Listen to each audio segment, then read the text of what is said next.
Kuna msemo unasema usipofahamu unapokwenda basi huwezi kulalamika ukipotea. Unajua inamaanisha nini? Karibu katika dira yako ya fursa mbalimbali za kibiashara. Yaani karibu katika kipindi cha mtazamo wa kibiashara, mtazamaji wetu. Na leo tupo na mada muhimu kabisa.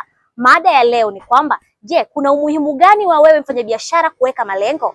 Yaani malengo ya kibiashara. Nahodha wako ni mimi Asha Selemani Kaoneka. Ungana nami mwanzo hadi mwisho wa kipindi hiki. Mimi katika biashara yangu nilikuwa nimeweka malengo ambayo hayo malengo yatanisaidia. Kwa mfano, lengo kuu katika biashara yangu ni kuhakikisha nimepata makazi ya kudumu, ya maana kiwanja, unaona, nyumba yani. Kwa hiyo katika malengo yangu haya nimehakikisha kwamba kwa siku naweka shilingi 20,000 ambapo kwa mwezi inakuwa ni 600,000, ambapo 600,000 kwa miezi 12 inakuwa ni 7,000,000 na 200,000. Kwa hiyo inaweza ikanisaidia katika kufikisha lengo langu la kujenga. Kwa hiyo kwa maana hiyo malengo, kwa nini niliweka malengo ya kusema kwamba nitahitaji niweke 20,000 ili kufikisha 7,000,000, 7,000,000 na 200,000 kwa mwaka. Ina maana kubwa, lengo kubwa ni kwamba yale malengo yataniforce, yatanipa nguvu, yatakuwa yananishawishi kwa ajili ya kuhakikisha kwamba ninafanya kazi kwa juhudi ili kutimiza lengo langu. Kwa maana ya kwamba nisipofanya kazi kwa juhudi, ina maana ile 20,000 kwa siku sitoifikia. Kwa maana hiyo malengo ndio yataniforce kwa ajili ya kufanyaje, kufikisha kile kiwango ambacho nimepanga kiweze kunisaidia katika kutimiza lengo langu kuu ambalo ni kupata makazi ya kudumu. Ushauri wangu kwa wafanyabiashara ni kwamba, nashauri wafanyabiashara wote waweke malengo. Ina maana ukiwa na lengo kuu, hilo lengo kuu ndio linaweza likakuamsha kutoka kitandani kwenda kupambana kazini ili uweze kufanyaje, kulitimiza. Uweze ukapanga lengo afu ukaendelea kulala mpaka saa 5, unalala mpaka saa 5 usiku, mpaka saa 5 mchana. Ina maana ukiwa na lengo, kwa mfano labda ukipigia kwenye masaa 12, unatakiwa kwa kila saa, kwa kila muda kwenye hiyo siku upambane vipi ili ufikishe hilo lengo lako. Yaani huo muda utumie vipi kufikisha lengo lako kukuu. Kwa wito wangu kwa wafanyabiashara ni kwamba inatakiwa kabla hujapanga kufanya biashara, panga malengo kwanza. Unaona? Ili yale malengo ndio yatakuforce kufanya ile biashara kwa juhudi.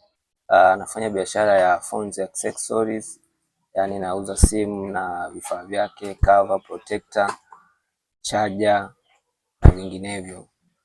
Tunapozungumzia nini umuhimu wa kuweka malengo katika biashara, kwanza kuna umuhimu mkubwa sana kuweka malengo kwenye biashara yoyote ile inayoanza na inayotakiwa kukua.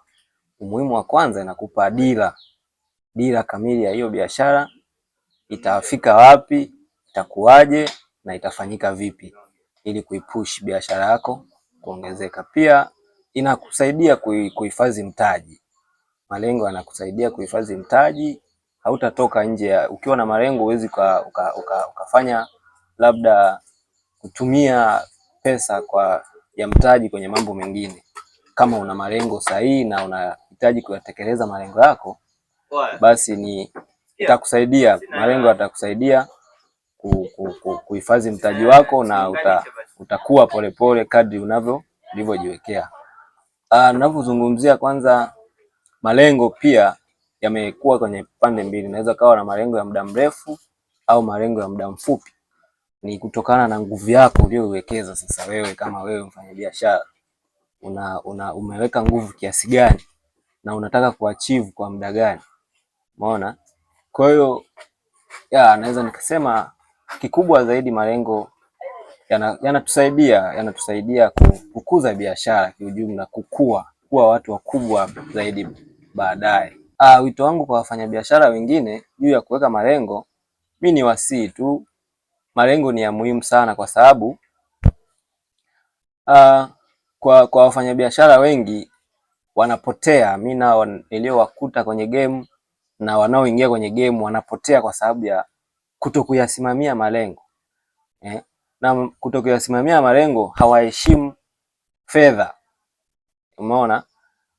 Unapozungumzia kuiheshimu fedha, matumizi ya fedha unayoingiza lazima uiheshimu, ndio utabaki kwenye game. Naweza nikafanya biashara, kwa mfano kwa siku naweza nikapata shilingi 50,000. Pia nina wafanyakazi.